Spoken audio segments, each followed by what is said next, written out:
గుర్తుపెట్టుకోవాలి ఈ విషయం. పార్లమెంట్లో అధ్యక్ష 20 నిమిషాల్లో బిల్లు పాస్ చేశారు.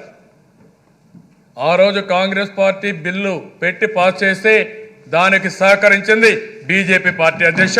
ఆ రోజు సహకరించకపోతే బిల్లు పాస్ అయ్యేది కాదు. ఇప్పుడు మాట్లాడతారు అధ్యక్ష. ఆ మాట రాయడానికి కనీసం ఆలోచించాలి కదా అధ్యక్ష. It is on record.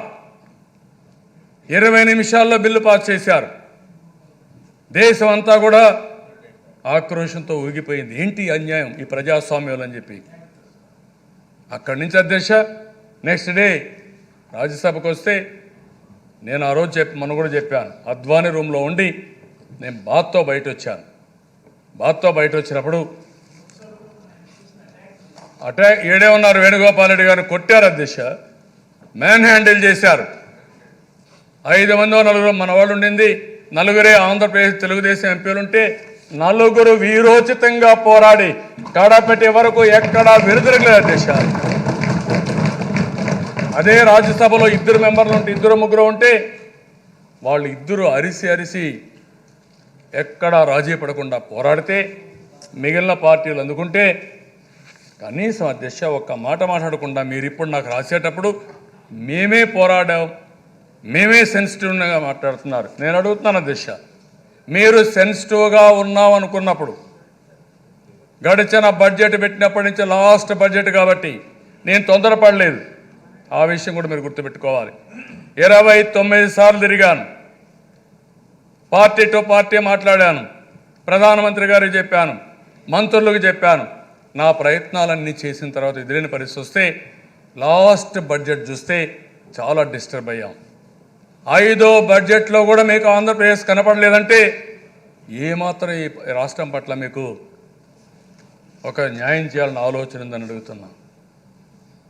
ఆ బడ్జెట్ అయిన తర్వాత ఆ రోజు తెలుగుదేశం పార్టీ ఇంకా మాట్లాడాలి, అడగాలి అనే ఉద్దేశంతో స్టార్ట్ చేసాం అధ్యక్ష. అప్పుడు కూడా మిత్రపక్ష ధర్మంగా నేను చేసిన పని చూస్తే అధ్యక్ష మా మెంబర్లకు చెప్పాను, మా ఫ్లోర్ లీడర్ చెప్పాను, మా మినిస్టర్స్ చెప్పాను, మీరు అక్కడ అనంతకుమార్ ఉంటాడు పార్లమెంటరీ అఫైర్ మినిస్టర్ అని చెప్పండి, మాకు అన్యాయం జరిగింది, ఇది మంచిది కాదు, మేము తప్పకుండా రాష్ట్రం కోసం పోరాడతామని చెప్పే పోరాడని తప్ప వెనకడుగు వేసి చెప్పకుండా ఎక్కడ చేయలేదు దిశ. చేసిన తర్వాత దిశ ఏమన్నా ఆలోచించారు? కనీసం మాట్లాడాలని ఒక ఆలోచించారా? ఆలోచించలేదు, కనీసం మాట్లాడలేదు. సెషన్ అంతా అయింది, మళ్ళా సెషన్ ప్రారంభమైంది. సెషన్ ప్రారంభమైన దిశ ఇక్కడ బడ్జెట్లో నేను గవర్నర్స్ అడ్రస్లో పెట్టాను.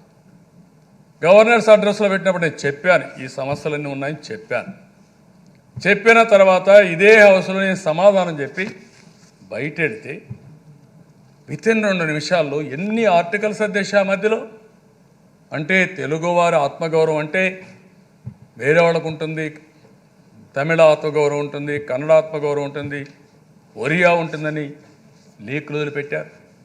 ఇంకో పక్కన మీరు వదిలిపెట్టిన లీకులు చూస్తే వీళ్ళని చూస్తూ ఉంటే యుద్ధం లేదు కాబట్టి యుద్ధానికి పెట్టే బడ్జెట్ కూడా వీళ్ళు అడిగి ఉన్నారు అని ఒక లీక్ వదిలిపెట్టారు. ఎంత దుర్మార్గం అధ్యక్ష ఇది. అంటే మేమంత నీచంగా ఉన్నాం ఆంధ్రప్రదేశ్ ప్రజాని వాడే డబ్బులు మనం అడిగే మనస్తత్వం మంది కాదే. అవసరమైతే అందరికంటే ఎక్కువ త్యాగాలు చేయడానికి తెలుగు వారు వెనకాడరా చేశారు.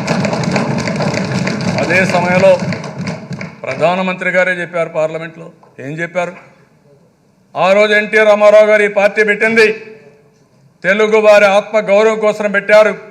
తెలుగు వారిని అవమానం చేశారు కాబట్టి సినిమాల్లో ఉండే ఎన్టీ రామారావు గారు సర్వస్వాన్ని త్యాగం చేసి రాజకీయాల్లోకి వచ్చారు. మీరే చెప్పినప్పుడు ఆ ఆత్మగౌరవంతో పెట్టిన పార్టీ ఆత్మగౌరవాన్ని గురించి పోరాడితే తప్పేంటి అధ్యక్ష? ఆ మాత్రం మీరు ఆలోచించాలి కదా. ఈరోజు నేను అడుగుతున్నాను, ఏమడిగామండి మనం? విభజన చట్టంలో పెట్టిన విషయాలు, ఆ రోజు రాజ్యసభలో ఇచ్చిన హామీలు, ఈ 2 సమీక్ష చేయమన్నాం. సమీక్ష చేయకుండా వక్రీకరించే విధంగా మీరు లెటర్లు రాస్తారా?